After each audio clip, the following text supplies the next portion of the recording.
Okay. Yeah. So welcome to everybody. Uh, those who are sitting in the audience, as well as those who are joining us on Zoom or YouTube. So welcome to this special lecture in Vigyan Vidushi, and it is called as the Bibha Chowdhuri Memorial Lecture. It will be given by Professor Seema Sharma from IISER Pune. But before we go to the lecture, let me tell you a few things about Bibha Chowdhuri. I don't know how many of you have seen a photo of Bibha Chowdhuri before. Has any one of you?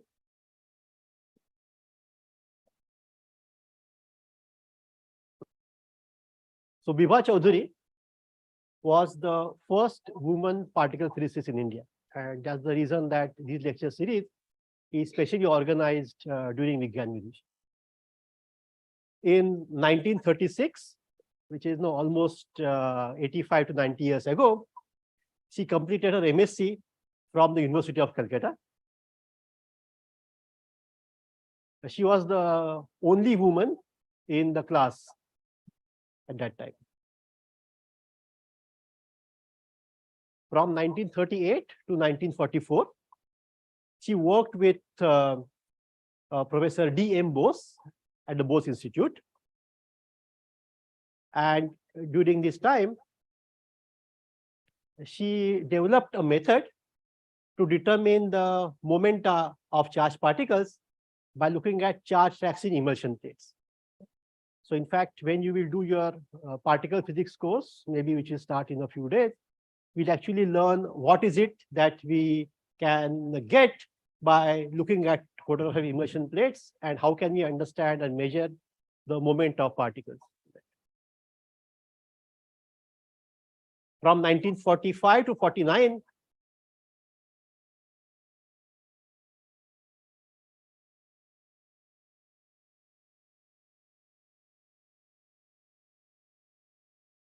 looked at cosmic rays, what are called as extensive Weber showers.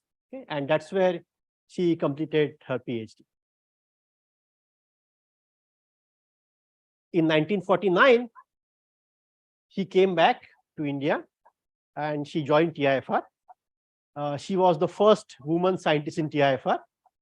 And here, she actually built the instruments called as bubble chambers, which again is something that you will learn about in your particle physics course in a few days if you haven't seen it yet.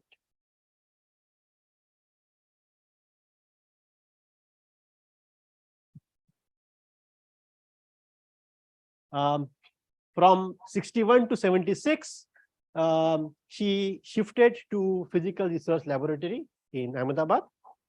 And she worked at the Kodaikanal Observatory working on cosmic air shower experiments. After that, she shifted to Kolkata and she worked on the nucleus-nucleus interactions at energies of 1 to 2 giga-electron volts per nucleon, okay, to again obtain information about astrophysical and cosmic ray phenomena. So given the times in which she worked, this is actually quite substantial amount of work. Okay. In fact, as I will show in the next slide, this work that shared with Professor D.M. Bose actually laid the foundations for the discoveries of what are called as pi mesons, for which a Nobel Prize was given. Okay. And in some sense, Bose and Chowdhury barely missed getting the Nobel Prize in 1950s. These are the scientific contributions. Okay.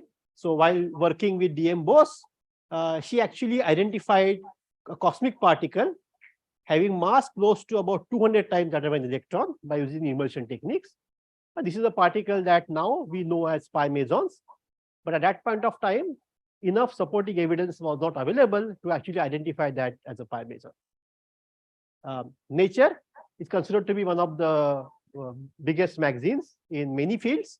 And in the 40s, these people had 4 papers in Nature, as you will see on this left-hand side.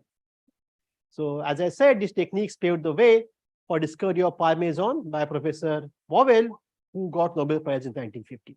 Okay? And in fact, he has acknowledged the contributions of Bose and Chowdhury in one of his talks and articles in 1959. So somebody that you should really be proud of. Very recently, there was a book titled A Jewel Unearthed, Bibha Chowdhuri, was written by two of the leading science historians, Rajinder Singh and Suprakash C. Roy, and they actually brought her actual work in the limelight. In some sense, she was a bit forgotten. So, edition of this biography is published by TIFR and TAA. Are we giving these books to Vigyan Vidushi? Okay, you already have it. Okay, good. Nice. There have been two posthumous honors that shared with the student recently.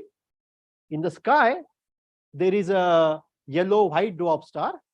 Okay, maybe Anvesh sir can tell you where exactly it is. But this star has been named as Bibha by the International Astronomical Union in honor of Bibha Chowdhuri. In 2020, the government of India has declared a chair professorship in her name to be instituted in either TIFR or PR. Physics News, which is the magazine of Indian Physical Association, has published a special issue in the honor of Bibha Chowdhuri. And here are some quotes from that. So the authors here, authors of the earlier book, say that Bibha Chowdhuri belongs to the first generation of women scientists who began their research career in pre-independent India, born more than 100 years ago, opting for a research career in physics, visiting England for further research, and working in two premier research institutions after return to India, were no small feats to accomplish. She did experiments at high altitudes in Darjeeling and in the Alps, and also in deep mines in the Kolar gold fields in India, KGF for those who don't know of Kolar gold fields, under challenging conditions. Unfortunately, no accolades came her way during her lifetime, but throughout her life, she remained unfazed by all the inattention, immersed in the pursuit of science. Okay? So it's actually a very inspiring story. Please read the book that you have been given. So this memorial lecture, which is given every year by one of the eminent women scientists, is a token tribute to her because her life story is exemplary and inspirational to younger generations. So this is today's lecture titled The Physics of Fundamental Particles at the LHC. It will be given by Professor Seema Sharma from IISER, Pune. So Seema was our student in TIFR about 15 to 20 years ago. She did her PhD there. She came from doing her master's in Rajasthan University. After completing her PhD, she was a postdoc in Fermilab near Chicago in the USA, and was a postdoc, I guess, for 5 or 6 years. She's an experimental particle physicist.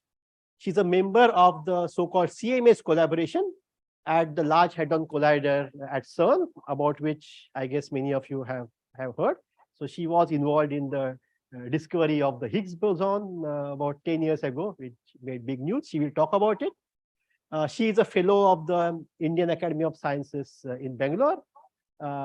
Likes to give talks, I guess, on particle physics and talk to young physicists. So Seema, please come and have your lecture.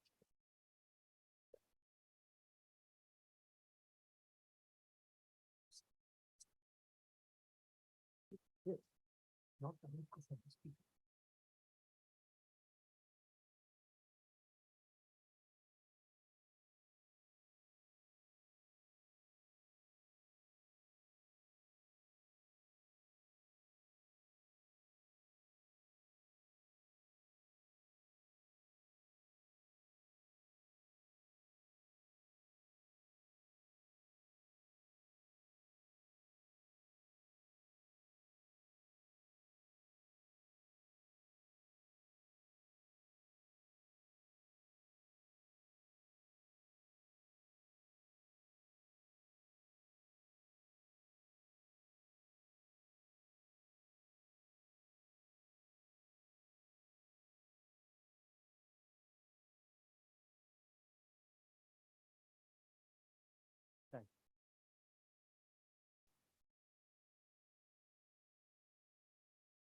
Hello.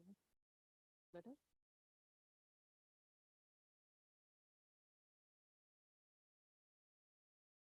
Can everyone hear me? At the back. No? Now? So we still have some echo.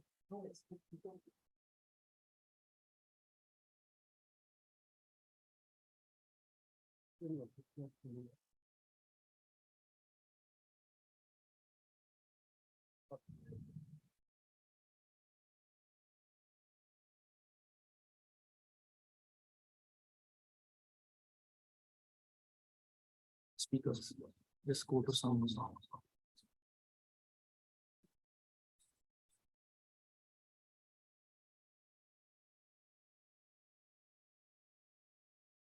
Can you hear me now?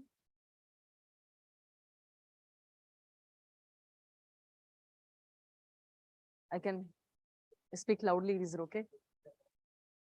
Yeah. Amol was using it, so we haven't switched on.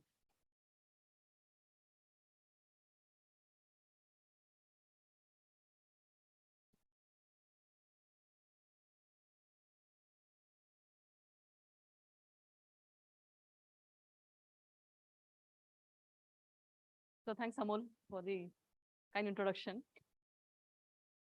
But just to add a few more notes about myself. So first of all, thanks to the organizers for, it's fine? Yeah. First of all, thank you to the organizers and much more thanks to all of you to come here. The most important thing which I would like to tell you right now that I can see actually myself sitting before you guys, among yourselves. The first introduction or exposure to the research that there can be anything called PhD was for me immediately after my MSc first year when I did a summer project at IISER. Okay, and that was back in 2001. And here I am before you. In between, I think Higgs was discovered. Okay. So and at that time, I think the summer project which we did, it was, I think, few of the basics you will learn during your course next week when Amol will be teaching. And I think we ended up writing some articles in resonance out of those summer projects. So if you are interested in, you can take a look. It's a resonance, which is the publication from one of these academies. So just for fun, have a look at it. Now, coming for the talk today. So I will talk about the fundamental particles and how do we study that at the Large Hadron Collider. Okay. Please let me know if I'm going way too fast. I'm known for speaking fast, so please tell me. Okay, so let's get started.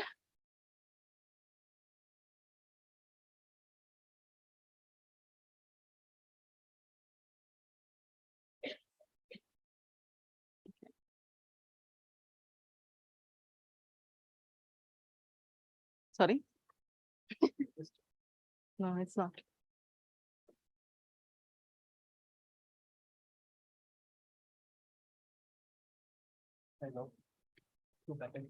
Yeah, thank you.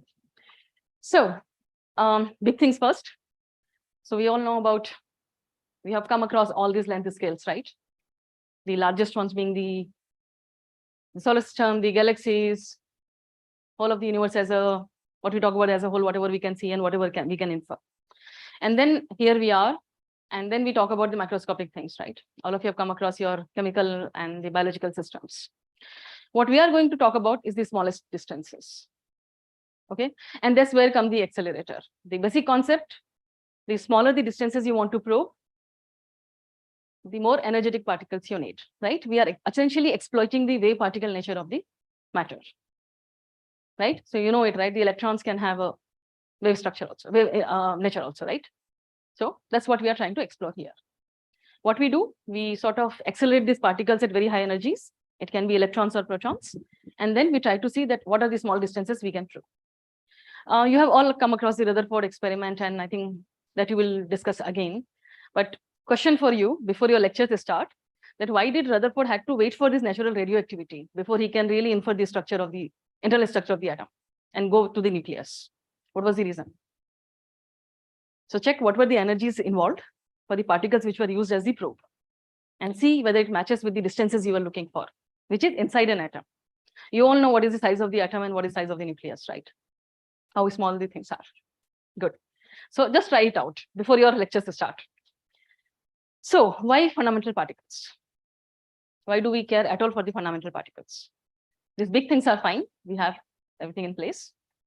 But why fundamental particles? The basic idea is here. So whatever our modern understanding or the current understanding is that it all came through the Big Bang explosion. You have all come across the Big Bang, the word, right? And here we are some 30 billion years after that explosion. That is essentially what our current structure, how we stand today and function universe. But then the question is that what happened here when we really started with the elementary particles and what their interactions were.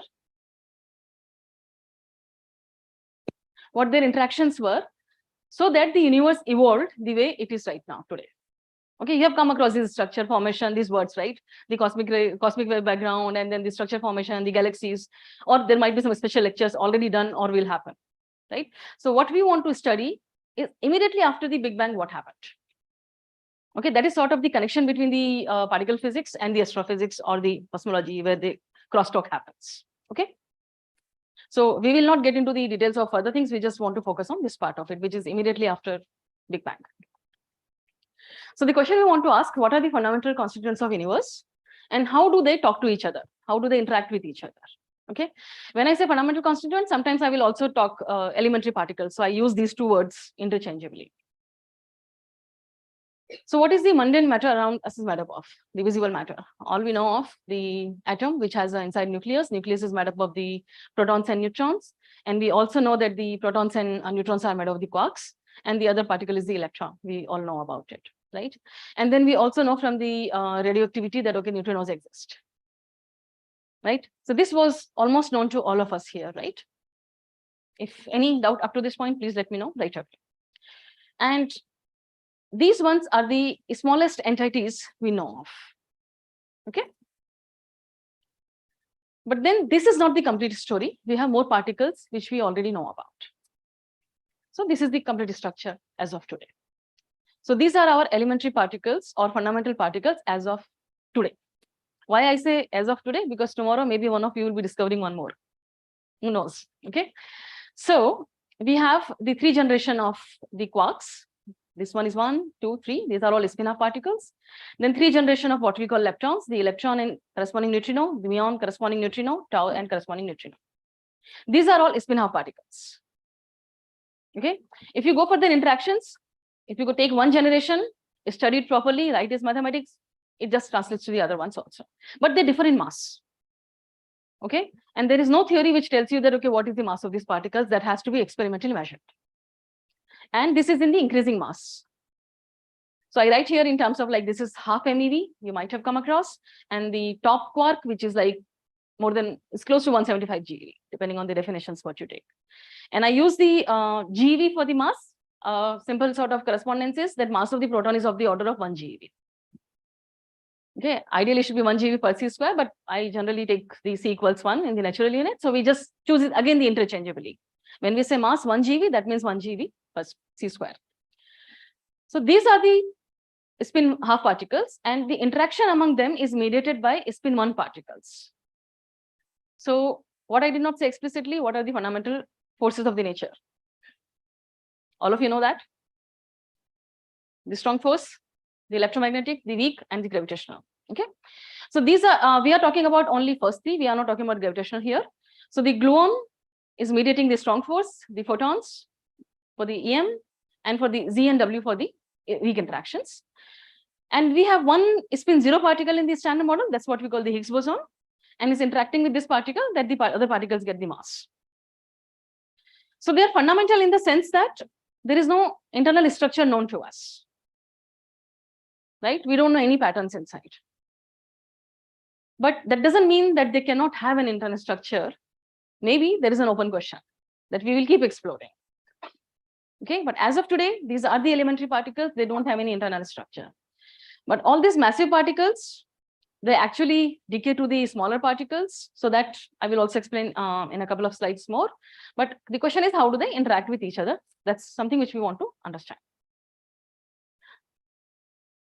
So standard model incorporates weak electromagnetic and strong interactions. We already talked about. The force mediators are the WZ for the weak, electromagnetic and strong respectively, the photon and the gluon. These two are massless, the photon and the gluon, and these are massive particles. It's like 80 and 90 times heavier than the proton.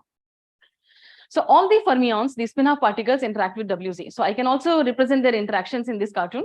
So you can see what is connected, they can interact. What is not connected, they cannot. So you see here gluons, they interact only with the quarks, which have the strong interaction.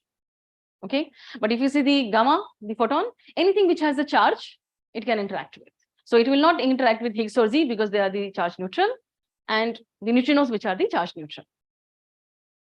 Okay, so, and there is another detail which you will learn in your particle physics course, that all the W and Z, when they interact with, these are the particles that interact with left-handed fields.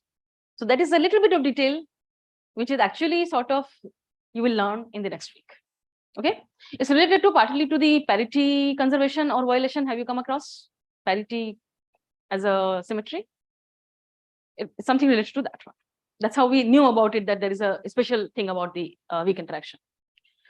And is the Higgs boson, which actually interacts with all the particles which have mass, and that's how the masses are understood to be theoretically.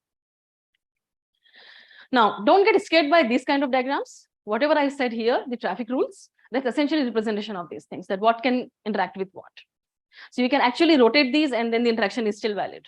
Or you can just couple them, like this one, it can go to this kind of thing. So I can have QQ bar going to gluon, gluon going go to the, again, QQ bar or two gluons. So these are the particles, these are the Feynman sort of vertices, which essentially tells you which interactions are allowed and what their interaction strengths are. That's what this coupling will be.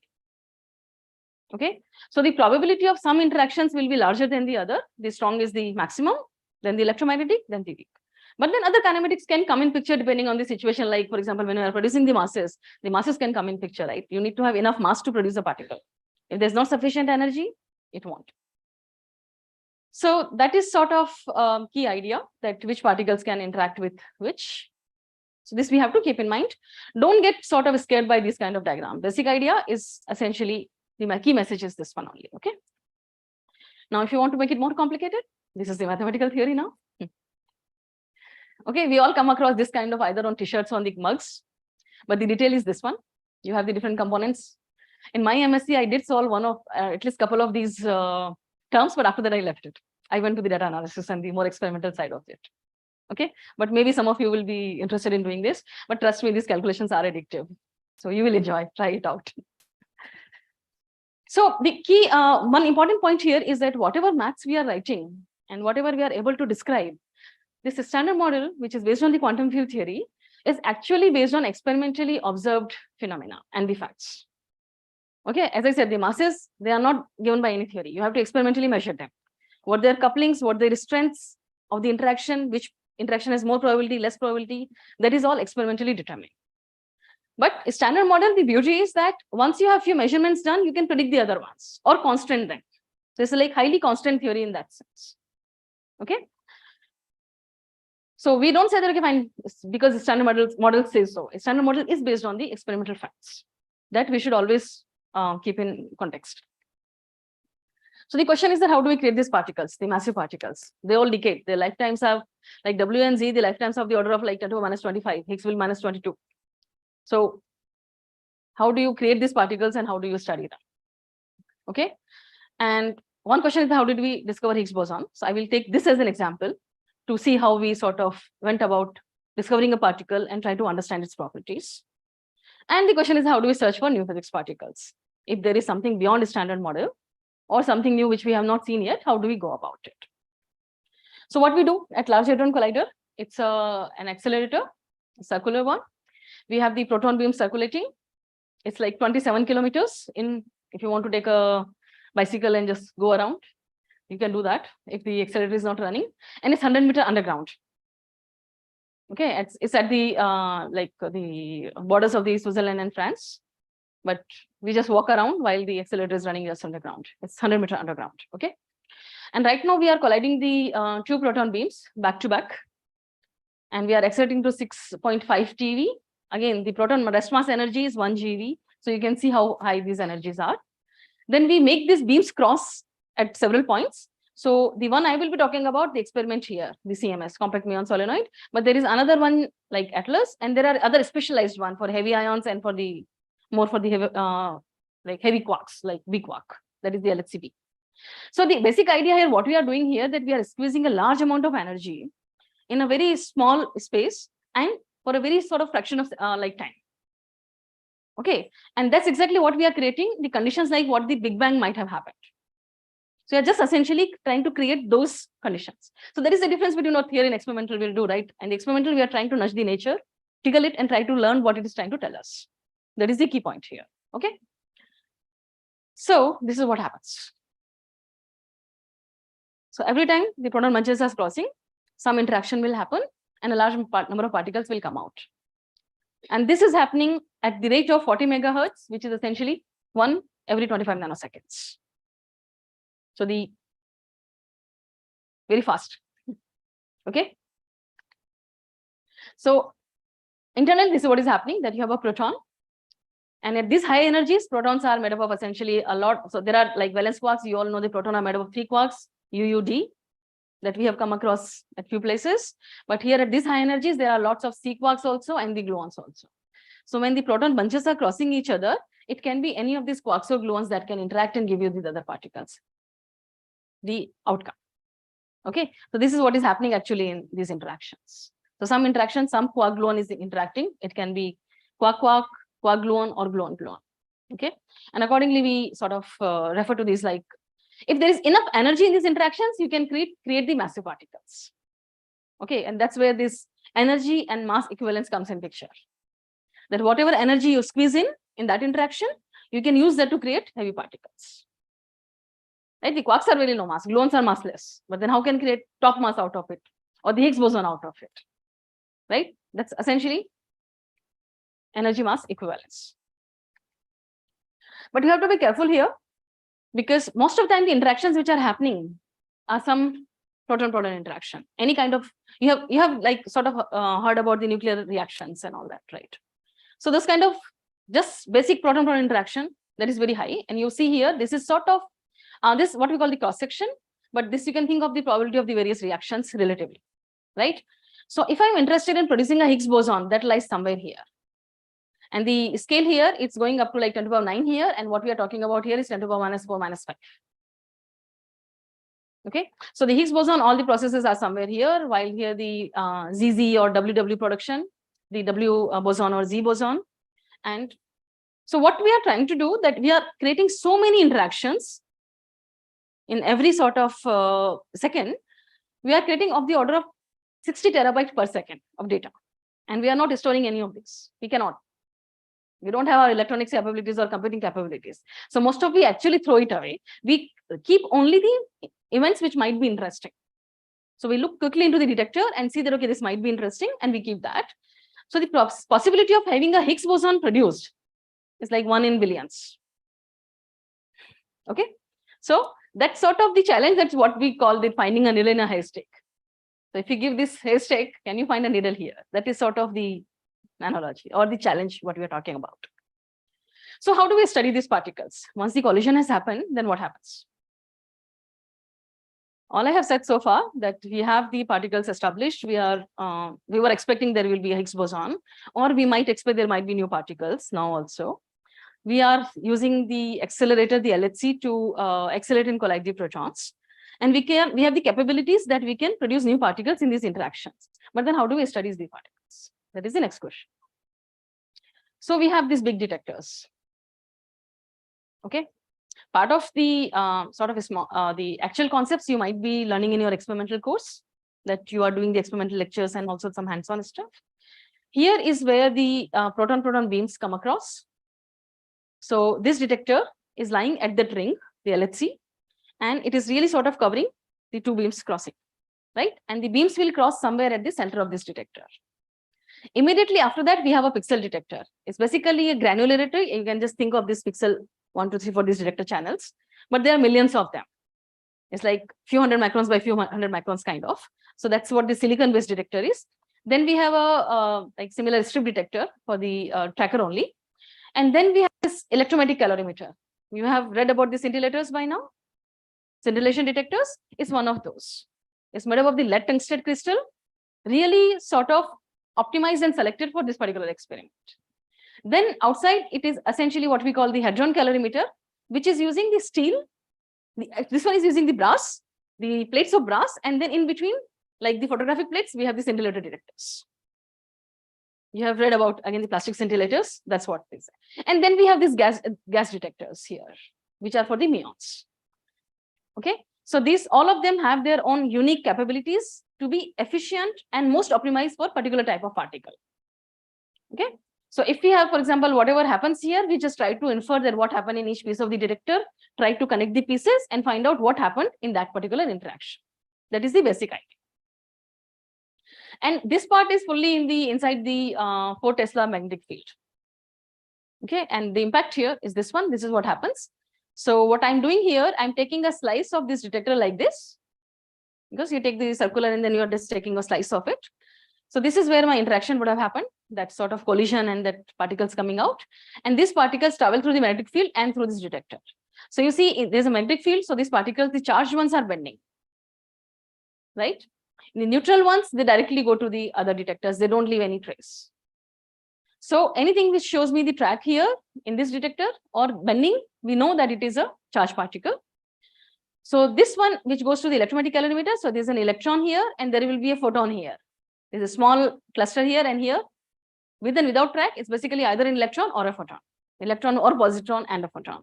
Then there can be proton and this can be neutron. Or it can be a pion, for example, pi plus, pi minus. Pions, muons, you are hearing these terms here, I believe. Muons you might have heard in your lab experiments and all, cosmic muons, right? So the muons, they just travel all through.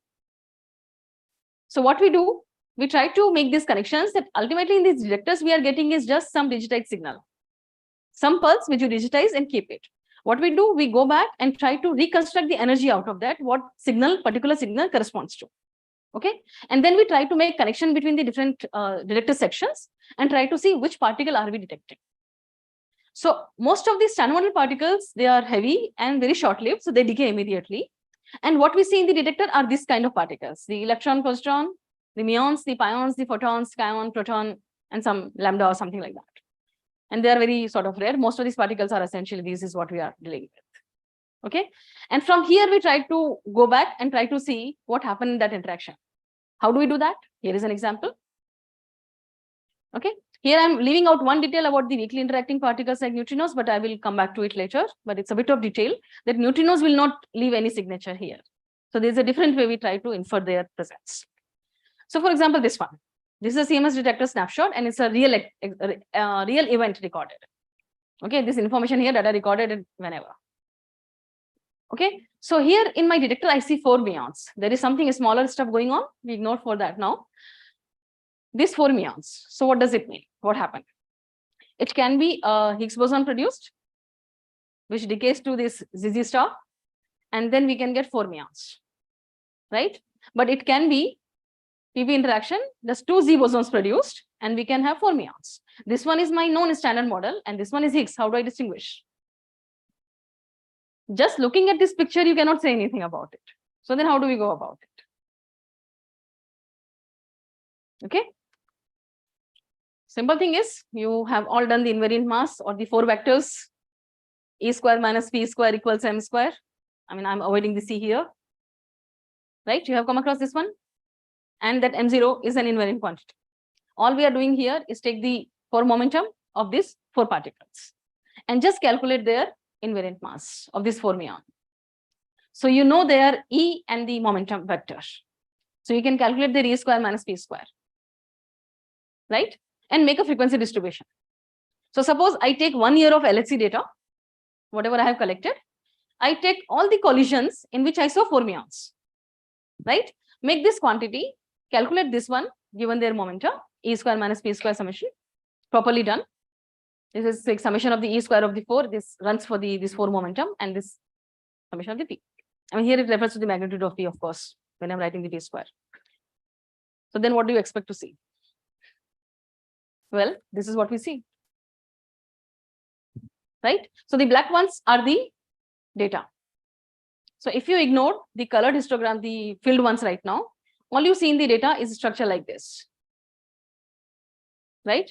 And then we know from a standard model, whatever we know so far, all the particles and their interaction, I expect something like the blue stuff,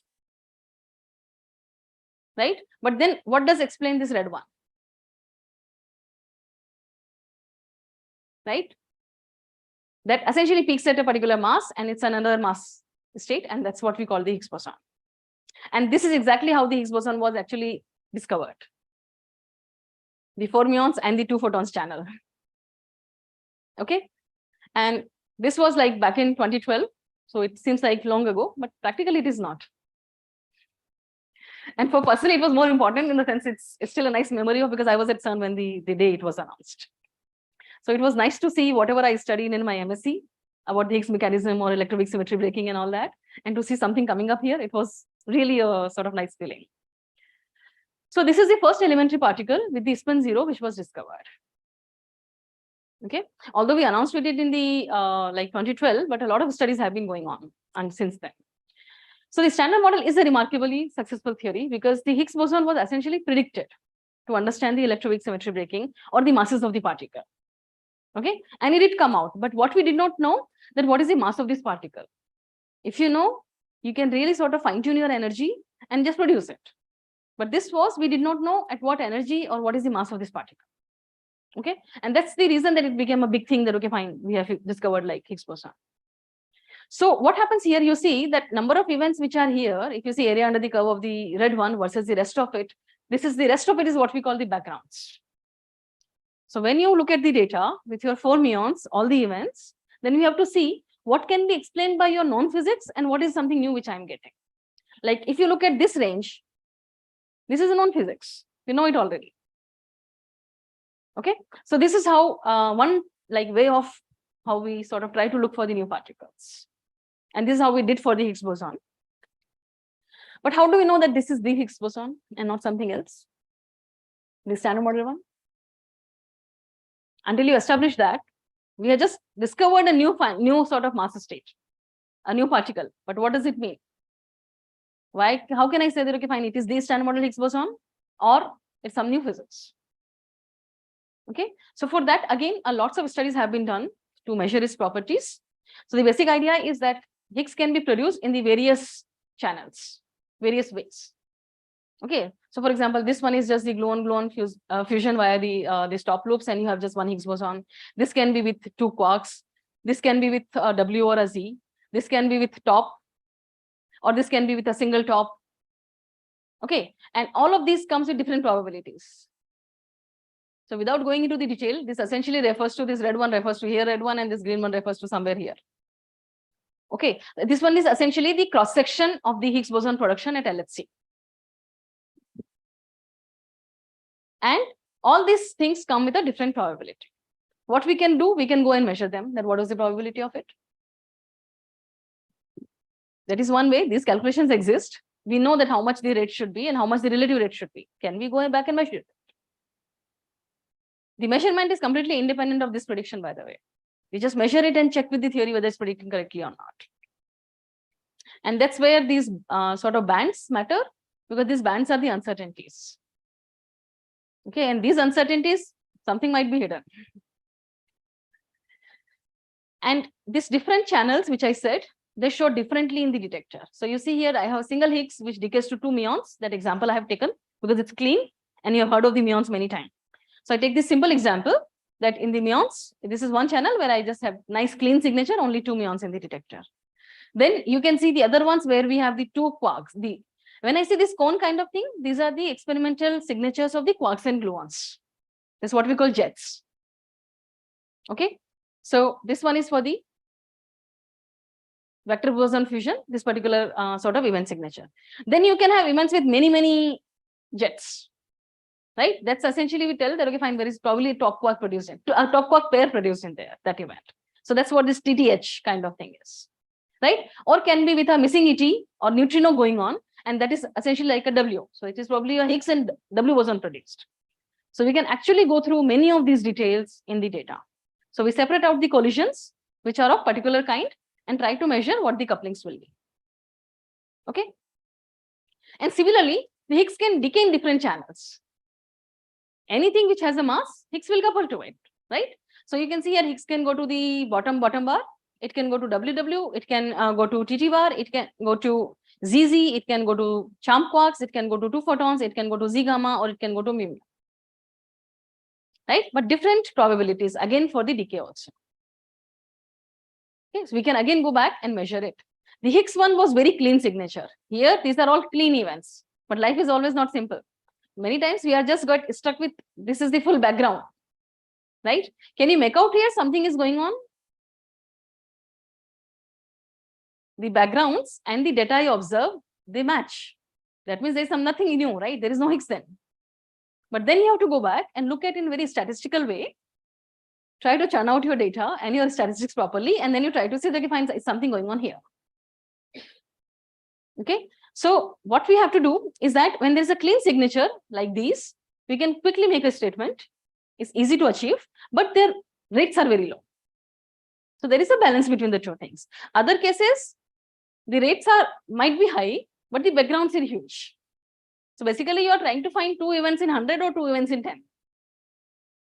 That is the basic idea. Okay, and in these cases is where we use a lot of machine learning concepts to identify or categorize which event belong to what category, and also for the object reconstruction and all. So this is the final summary for all these Higgs couplings for the different particle masses. So the standard model particles we know of, and you can see how nicely they align as expected, right? So that tells us that the Higgs boson we are seeing, or the spin zero particle we are seeing, is the standard model Higgs boson we are expecting. Okay, but we have to be careful when we make such a statement. This is true only within the uncertainties of the measurement. Tomorrow, one of you can do much more precise experiment and can tell me, no, if you really reduce these error bars further, the statement that it is matching is not valid, right? Because the errors are still large here, right? So the order of 20%. So you can have an effect of like very massive particles, which is hidden in these uncertainties.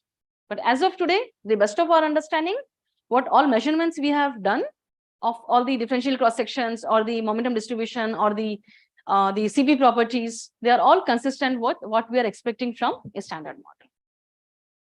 Okay, so 2012 is when we established that, okay, fine, there is a new particle scene. And throughout this decade, that's what we have been trying to achieve. All these measurements which have been done. Okay, and they continue. Because there is always a room, unless you precisely sort of tell, okay, fine, my uncertainties are very low and I'm very sure about it. Like this kind of questions we don't have for Z boson anymore. Right? Good. So this is the story of the standard model.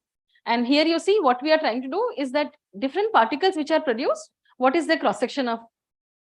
You can see also what is the relative rate in that sense. And here you see we have lots of measurement, including the H now, the Higgs boson now.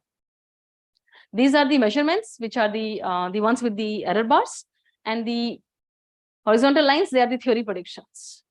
In most of the cases, it is what a standard model expects. Okay. So this is more or less the story of how we go about searching for a new particle and how do we characterize it. Okay. The Higgs boson, still we had lots of inputs. So it was, we had a way sort of going like where we are going. But for any other thing, it becomes all the more difficult. So for example, how do you measure the dark matter? How do you search for dark matter?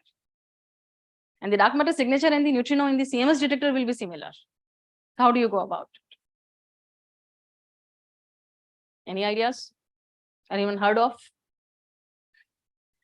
So the basic idea is this, that you have the two beams coming towards each other. Initially, there is no transverse momentum, right? This is my Z direction and XY is this. So perpendicular to the beam direction, there is no transverse momentum. Now, after the interaction, lot many particles have come out, but the momentum has to balance. That means the transverse momentum, transverse means here X and Y direction, that also has to be 0. So you take all these particles which have come out, vector sum their transverse momentum, and if it is not 0, that means something has flown out of the detector without leaving any signature. That's what we call the missing transverse momentum or missing transverse energy, right? So that's how we measure it. So here in this sort of a cartoon, here you have this particle, the two beams coming out, and in the final state you have a jet and muon, and there's something which is not balancing. So probably a neutrino pass through here. That's what we call the missing transverse momentum. So we do not directly register the neutrino, but we infer it from the energy which is missing in the detector. Okay. And this is essentially can be a signature of a neutrino. It could be a signature of dark matter also.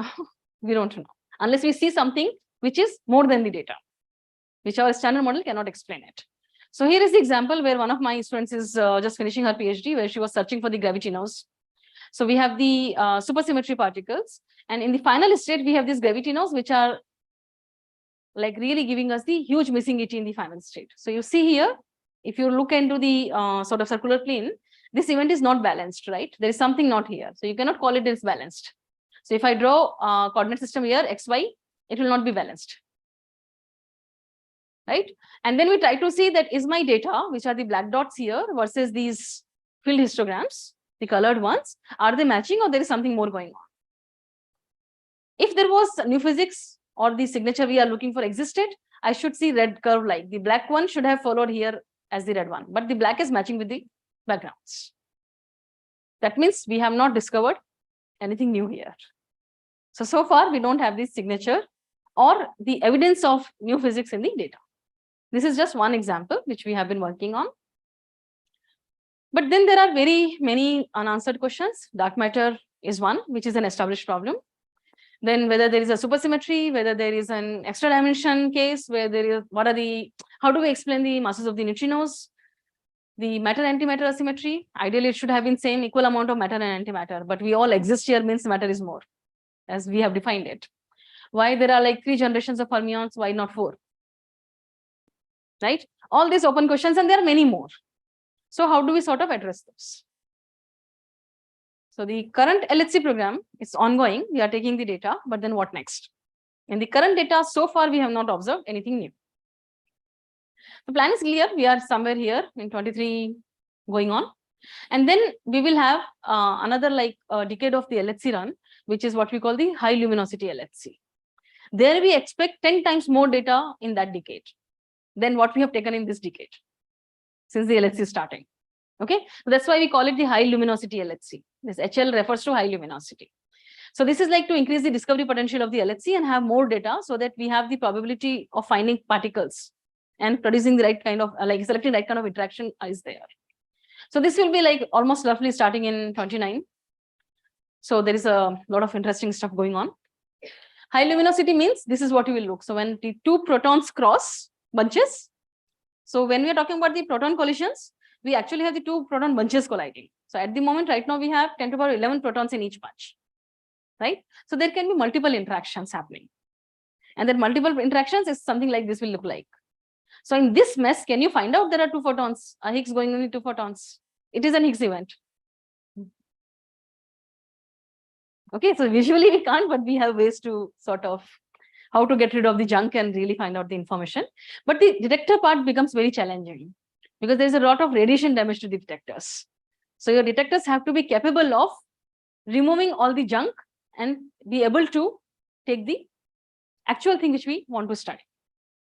So a lot of development and the sort of R&D is going on for these detectors. And this is one part which my group is working on. It's essentially like replacing these calorimeters. You have heard the word calorimeters here in this school, right? So this is what we are trying to replace because this is the direction which is more like towards the beam direction. So the radiation damage is more. So a lot of this work is going on where they were trying to take a slice of this detector setup as a prototype, that a proposed design, and try to study it in the real beam. So that's what these people were trying to prepare for it. And then we have the lab test going on because we take a small piece at various labs across the globe. Different people study different aspects of it. Some studies are repeated also. And then all then together will fall here. Whatever we learn or knowledge and all the pieces, they will come and sort of be assembled here. So this was one of the testing projects which we did, and Shubham was a part of it. He has now graduated and he's already a postdoc. And now we are continuing with that part. And you have come across the calorimeters. Have you come across the particle showers, the electromagnetic shower or hadron? No, don't worry. So this is what is happening. This is the same detector sketch. I'm just taking a slice of this. So here's one section, blue one, and then I'm dividing this into 2 sections. So this is what it looks like, 3 sections. And here is the charged pion coming in. And this is how it will deposit its energy. Right? We have different cells and each of them will register energy in different way. Now, how do you combine this energy so that you have the best resolution? And you all know the resolution, what does it mean? This is bad resolution, this is good resolution.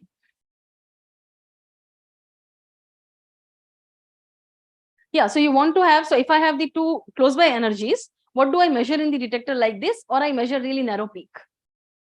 right? So that you can separate out the two very closely spaced energies. So if the worst resolution, they will actually merge and you can't make out what is going on. But as the sharper resolution, basically RMS by mean is decreasing. Now, if I keep the mean same, then the RMS is lower, the spread is lower of the measurement. Because most of the times in your undergrad lab also or master's lab also, when we quote the uncertainties on the measurement, it's usually 1 sigma, right, of the Gaussian. So that's essentially what we mean here, sigma by mean. And this is what the energy resolution we talk about, that this is our conventional method. This is what we are using right now, the method in current CMS detector.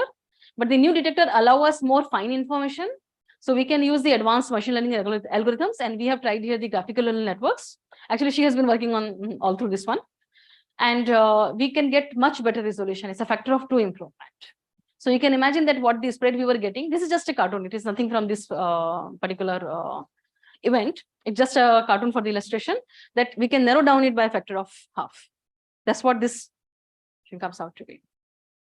And this was a big thing in the hadron calorimeters. Nobody believed it easily. So we have to really go and look back that what is happening here and prove it that, okay, fine, whatever we are seeing is correct. But important thing was that we had the data, the actual real particle data, and the method works on the data also. And that's what one of the biggest convincing points. And rest of it is to understand where this improvement is coming from. Okay. So this is what one of the students who is right now towards advanced student, and she has finished this project and now moving to the new physics study. So to summarize where we are today, this is practically where we are. We know only 5% of what we can think of as the visible matter, but rest of the 95% we have no idea about. We know the signature, there is dark matter. We know, okay, fine, there is dark energy, what we call, but then what it is all about. Okay, we don't know right now. When I say dark matter, we have seen we have inferred its presence, but we don't know if it's a particle, and if it is particle, then it's a particle nature, what it is. So one of the ideas is probably we can produce it in the LHC. We have not yet seen it, even if it is produced. And the other is also like there are many experiments which are going for direct dark matter searches. So you pick the huge detectors and try to see if any cosmic particles which are coming out, there will be some dark matter particles there. So that is pretty much here. And the LHC, as I said, that this has a long program already set with the high luminosity LHC coming up. So I hope that many of you will continue to the research. Yeah, that's pretty much it from my side for today.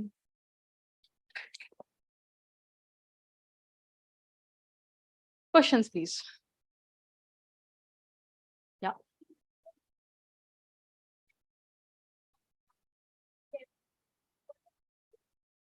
So quarks and gluons, we cannot see them completely sort of like isolated.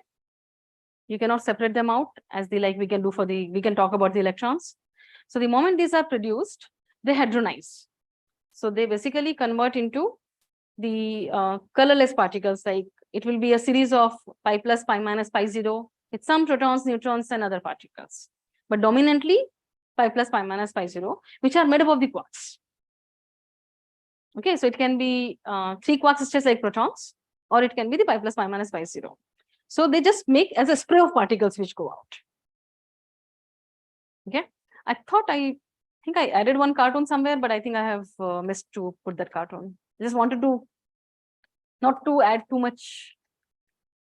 Yeah, I think I have missed that. So this is basically the cartoon I was talking about that. So this is what if a quark or gluon is produced, it just converts into many such particles. And we try to infer its presence by summing up their 4 momenta and try to infer what was the quark energy and momentum and the direction, of course. Yeah.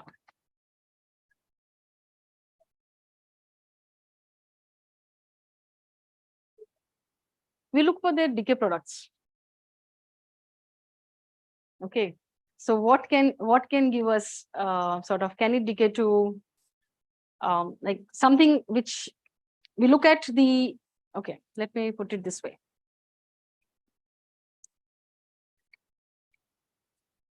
All these particles here. So you have to look for the spin combinations, what gives you 0, what gives you 1, what gives you 2, and what you see. And then you have to look at their angular distributions to establish that it is really the spin 0 particle. Okay. So for example, Higgs decouples to gamma gamma.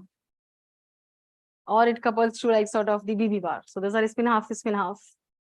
And then you have to look for that it can be 0 or it can be combination 1. Then you have to look for the angular distribution and try to figure out all the details. Okay. Just one sec. So other thing which you can think of, like for example, the these cans you can think, okay, fine, whether it's ZZ or gamma gamma, it can give you what? Both are spin 1 particles. Then it can give you 0, 2. But then it also connects to the spin half particles. So there are combinations you can try to figure out and rule out what is not possible. Okay. Yeah.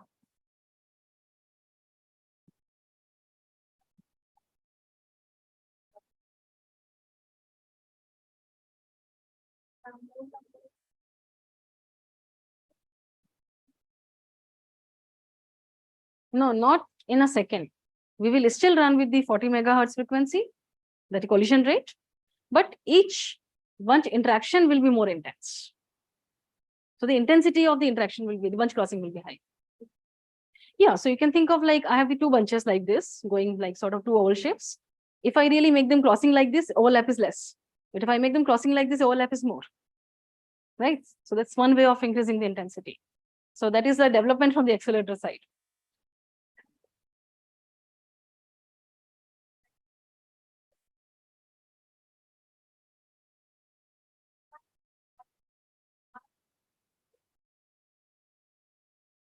No. No, it's what we are saying about the Big Bang is not really that we are trying to establish here the Big Bang is proton collision. What we are trying to do here is essentially really putting a lot of energy in a small sort of time and space so that new particles can be created.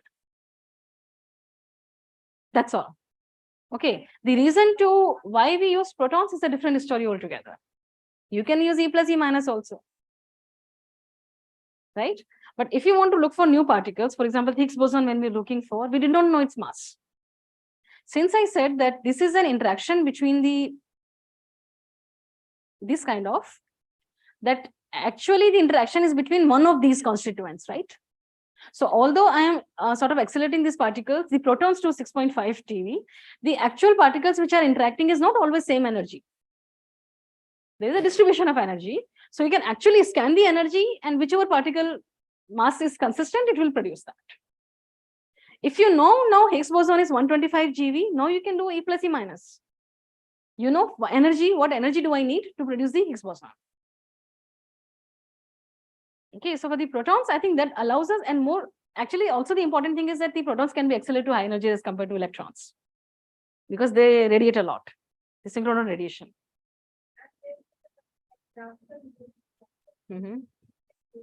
So that is one of the machine learning algorithms. So what we do is that we take all this information.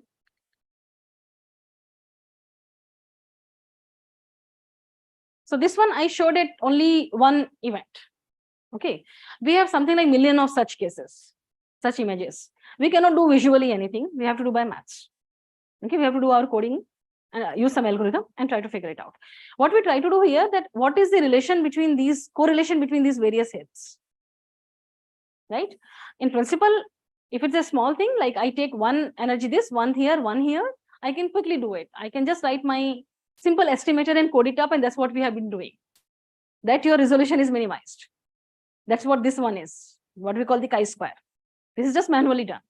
But when you have so large number of the information inputs, and you want to make use of each of them and their intercorrelations, how do you go about it? So for that, we have some of these algorithms which can try to establish minimization of what your target is, what your target energy is. So graphical neural network is one of them, where we don't have to give any kind of image. We can give sparse data and different shapes data. So most of the machine learning algorithms are right now using that you have to give them like matrix kind of data inputs. In this case, we are not sort of confined with that. Okay, that's where it becomes important using the graphical. So what it does internally, I think it's essentially sort of putting some of this together and try to find out its correlations. But ultimately, it's just internally, whatever happens in most of these algorithms is some sort of a regression. Okay. Yeah.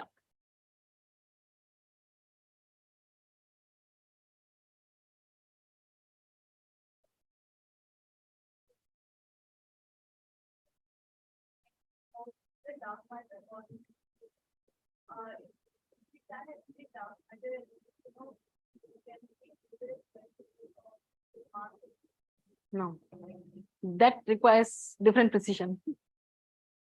We won't be able to from this experiment. No.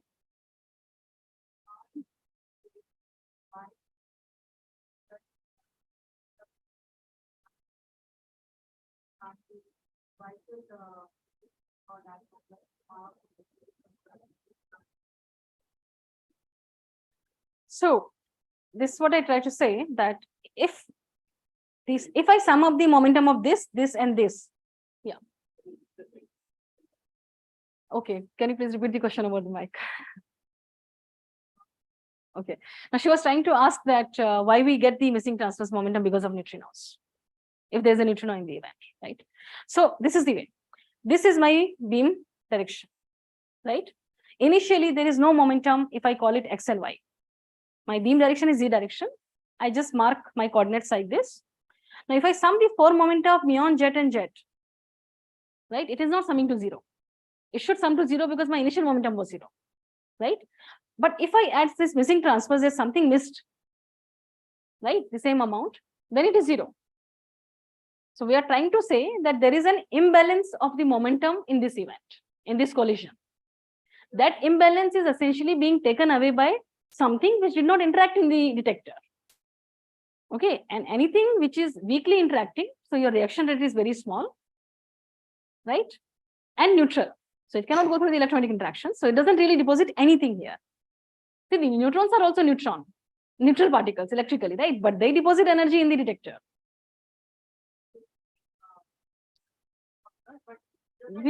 We are not able to detect. Yeah. So we take it, we expect the momentum has to conserve, but we see an imbalance, and that imbalance we are assigning to probably something happened. It can be neutrino, it can be dark matter, it can be something else. Okay. Yeah.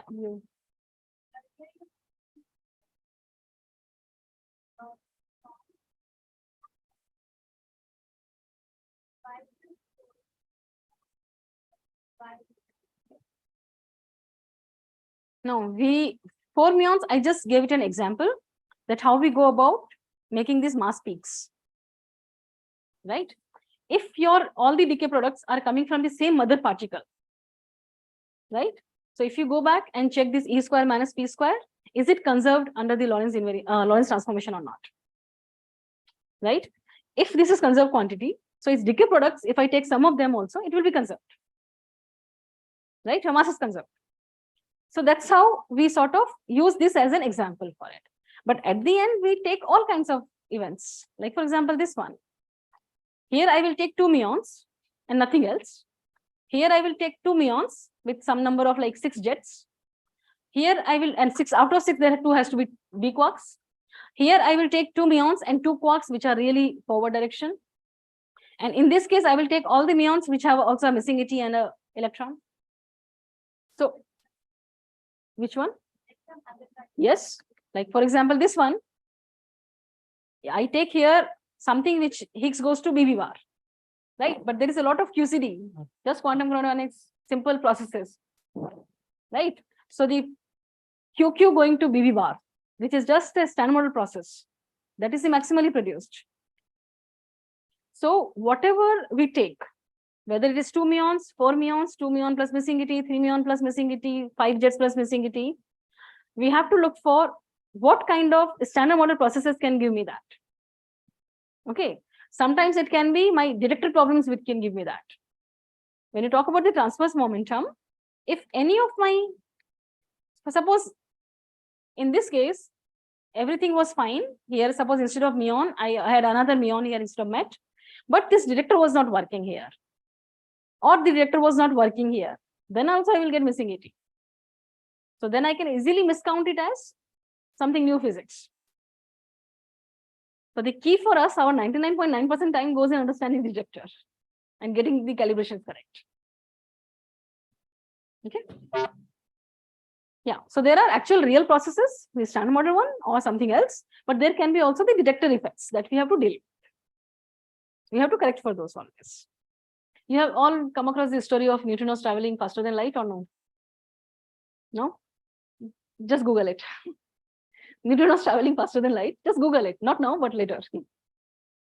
It's a funny story. Yeah. Sorry?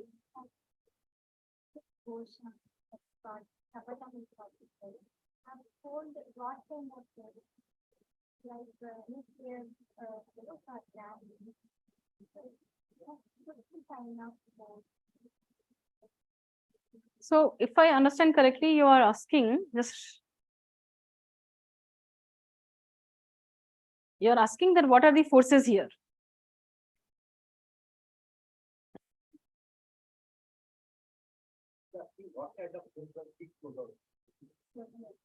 Oh, Higgs boson exert. What do you think it will be? So for the subatomic regime, the gravitational force is extremely small, right? So we are ignoring that for now anyway. And I think we are ignoring from standard model for different reasons. But when it comes to the interaction strengths, we are not talking about the gravitational force because it's irrelevant for our purpose at this point. The strength is very, very, very small, right? Then comes whether it can be weak, electromagnetic, or strong. So weak definitely comes in, it's a part of the deal. But here, in this case, it is not electrically charged. So it cannot be electromagnetic, right? Then strong force, it doesn't have a color charge. Strong force exists only on the quarks and gluons. So that's how it's sort of electroweak mechanism which comes in picture thoroughly. Is that the question you are asking?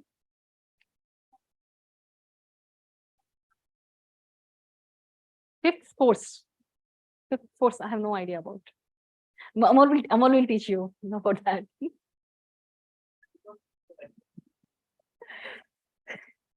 Fifth force, so far we don't have any signatures of, if I understand correctly, that is the question. Yeah, go ahead. Fifth force is used for many different kind of additional forces beyond standard model. Okay, that's very. Fifth forces. In fact, when you search for searching for force, is searching for the interaction. Yeah. What he said. So anytime they put some bounds on, Yeah. some bounds on, some. Yeah. Actually, so only detail become here is that whatever we are talking about as the new physics particles, we are actually talking about the same forces which are being extended in different regimes. We are talking, the interactions remain same. We are not introducing any new force in this one yet in our searches. No, not if you restrict your searches to some known models. Yeah. But for example, you sometimes can look at forces, interactions mediated by very heavy particles. Yeah, got it. Those can be actually called as fifth force. Okay, got it. New kind of gauge interactions and new force. Yeah, but I mean, you have to churn the data in all ways you can think of, be it a fifth force or be it a new particle. So you're right in that. Okay. Yeah, sorry.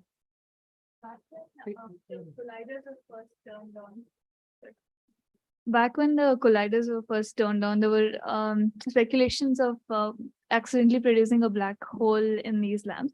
Can you elaborate? Was there real skepticism from the scientists about it, or real suspicions from the scientists that this is a real possibility, or was it just rumor? So the idea there was that if the protons are coming very close to each other, that they satisfy the conditions which can be produce a black hole, then okay, something can be produced and it immediately evaporates. So we do have papers, publications from both CMS and Atlas who have tried to look for it, but constants are very large that we don't see it in the typical conditions. So it's only the proximity, or is it the energy? I think it's again becomes the related impact, because you need to have very high energies also, because so that you have sufficient mass available and sufficient closeness also, proximity also. Okay, both are important in this case. Yeah. So this skepticism was if the world will go away or not. No, so there were some people who were trying to be skeptics, but some people actually did some calculations. Okay? So of course we are very thrilled because we can create these 70 EV particles and collide them in our lab, right? But in the universe, these kinds of collisions at very high energies, what TeV, even 10 to the power 3 TeV, 10 to the power 4 TeV, are happening all the time. Okay. And till this time, we did not see universe collapsing, right?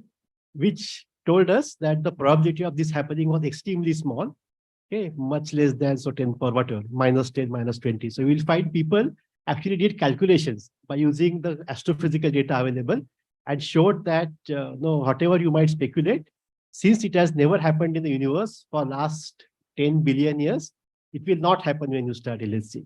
So I think among the people who actually ran LHC, I don't think there was any fear that something might happen. There was no fear. Fear definitely was not, but there was a hope that maybe. That's why people have the publications. In fact, my colleague, he did his during his postdoc. I think Saurabh has some papers in the black hole. So it has really sort of signature will be that you see a lot of particles in the detector suddenly. But yeah, it wasn't there, unfortunately. Huh? That's why we are here. That's why we are here. I'm not sure there was a concern that way, but I don't know. Yeah. Whoever.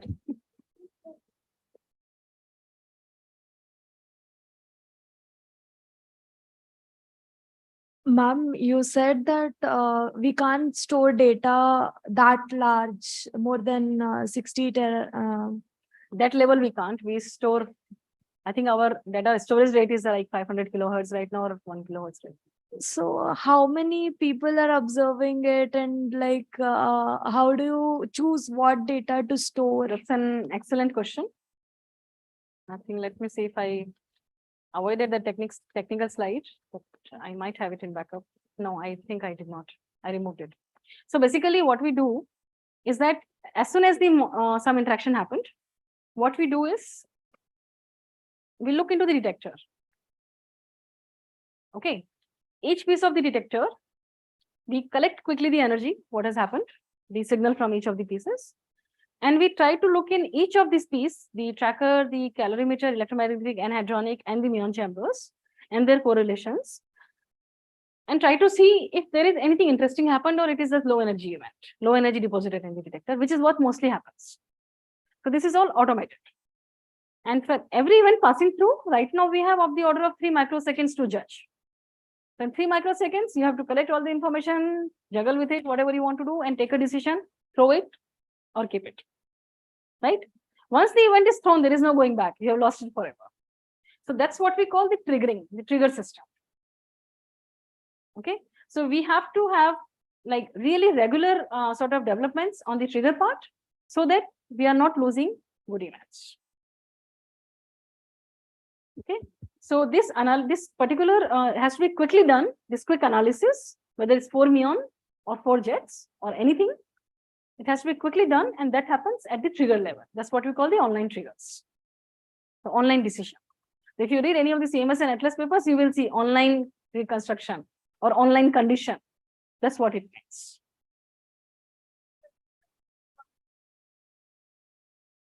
So when we design the algorithms, it has to go via the full procedure, and many people look into it to establish that this is correct. There can be mistakes that happens, but then we are regularly looking into the data. That's what we call our shifts. So whenever the detector is on, somebody has to be there in the control room who is watching what is going on in each piece of the detector. So there is always a team of people. That's what we call the central shifts. Okay. So when we are taking the data regularly, I think 10% of the data goes in a special fast stream. So we can quickly get results out of that.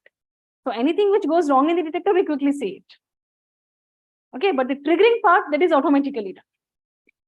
So anything goes in the detector, suddenly I start having, suppose something goes wrong here, I start seeing this particular piece of the detector is always screaming. Okay, so that is beyond the trigger will allow. So triggers, the way we do it, we already have the data. We use that data to study our triggers. We use simulation to study our triggers, establish the rates, that the rates will not go beyond certain limit. Otherwise, the whole system gets clogged. Okay, so there's a whole procedure of studies and convincing ourselves as the collaboration and as individuals that our algorithms are fine, so that we are not losing out. Okay, I mean, ideally, I would like to have all the events, but that doesn't happen. So there's always a fight actually that which trigger goes in. Yeah, you had some question. Yeah. So there are different detectors for detecting different particles here that have been put in the LHC, right? So how do we say correlate them to find newer particles? Like, could you elaborate on that? Because it's known that okay, this detector is detecting this particle. How do we You are get? talking about in this experiment? Yes. Yeah. So what is the question? Can you please So repeat? there are different detectors, right? Mhm. So you mentioned that they have, they detect different particles, certain They are particles, and we optimized know for about some them. things. Yeah. Right. So how do we use that to find a new particle? Like, I did not understand Yeah, because we so- already know. Yeah. So what happens here is what we are seeing is the outcome of what has happened at the vertex, interaction vertex, right? Something was produced. Suppose I had the Higgs here. Then what do I expect in the detector? It will be only its decay products. We are never going to see Higgs. Its lifetime is minus 20 or so, minus 22 seconds or so. Okay. Right? So even if we have like very energetic, boosted and all that, it will decay before it reaches the detector. What is reaching the detector is only its decay products. So we have to study this to establish that there was a new particle which happened.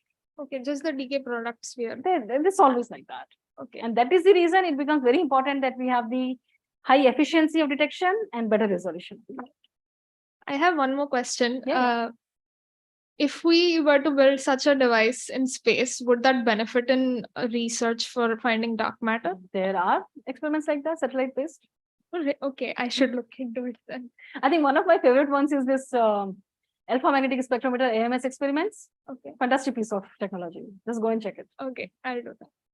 I mean, there's 1 ton of the whole experimental setup in the space. So wow. I think it's via the International Space Station, US. Okay. So they recently had a announcement of the new results. I mean, their recent results from what they have observed so far. Nothing new discovery to be announced, but that's a fantastic piece of detector, piece of experiment. You should just look at it. That's I find quite impressive. I mean, just the sheer scale of it. And they have all these pieces in the space. I mean, they have a magnet, they have electromagnetic calorimeter, they have transition radiation detectors, they have scintillators.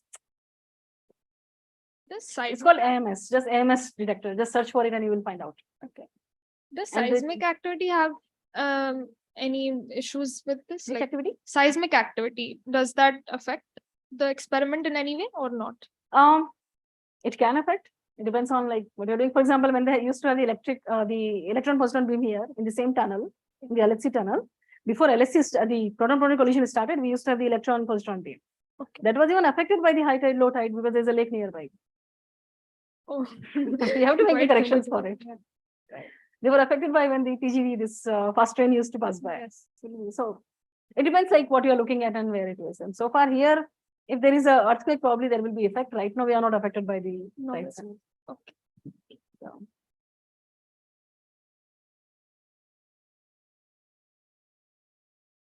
Ma'am, how do we account for non-zero mass of neutrinos? Like, I think there is no direct method of their detection. We went to INO and there we saw that there is no direct method of detection of neutrinos. They are like colliding whenever neutrinos collide with iron nuclei, and then muons are produced, and they study it like that. So, how do we account for the existence of mass of neutrinos?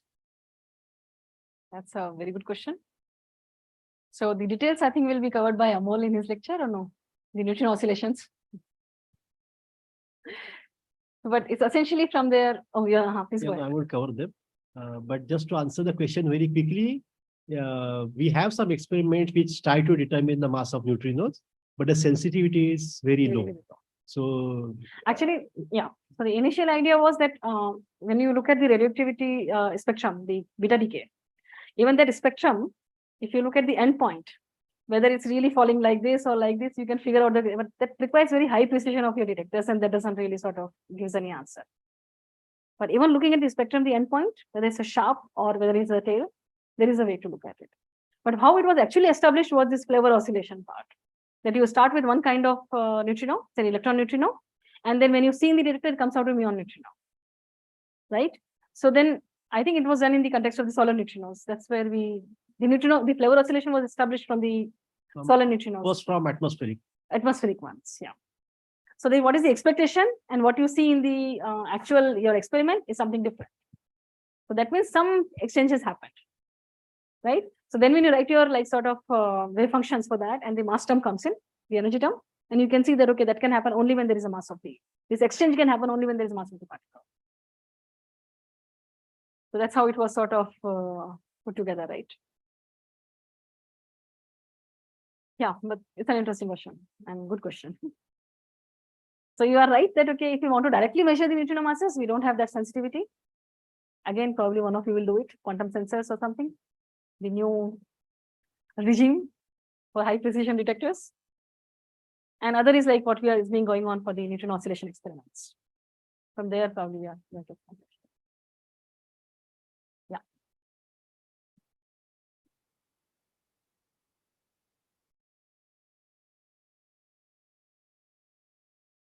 Ma'am, using the collisions in LHC, can we determine something about the production process, like how the Higgs boson got produced? Can we infer something about that?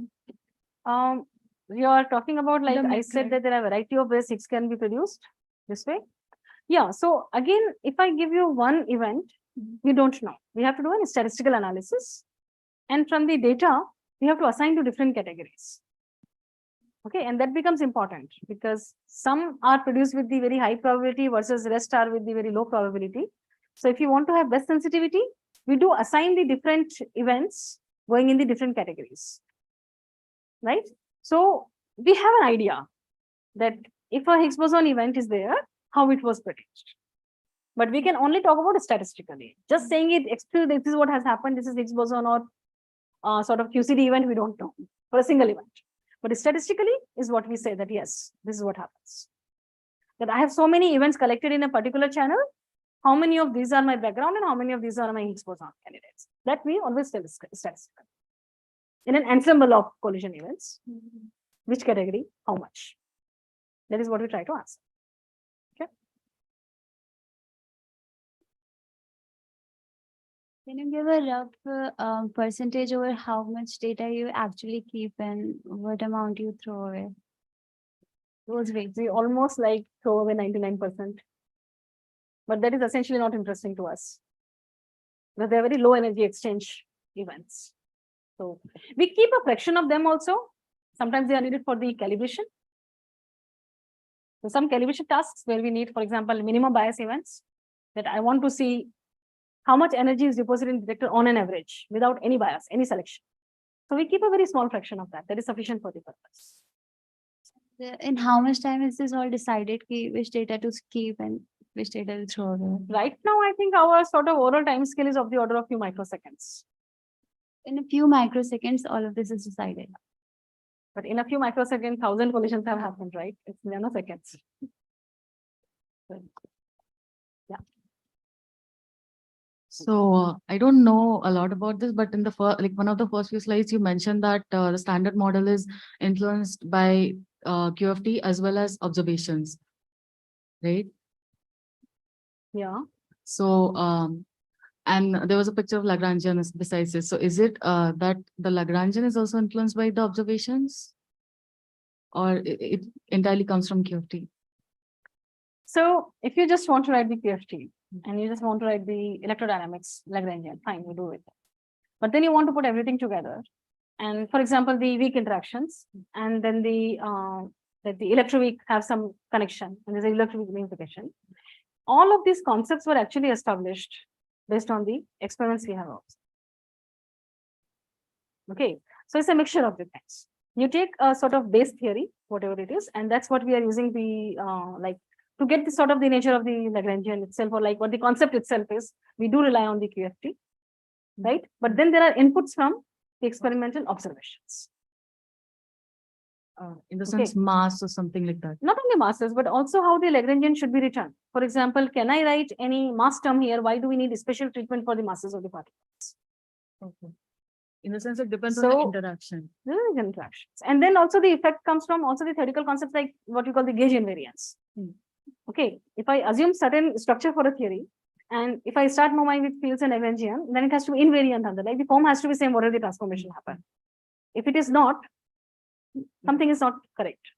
So that's why it's a mixture of effects.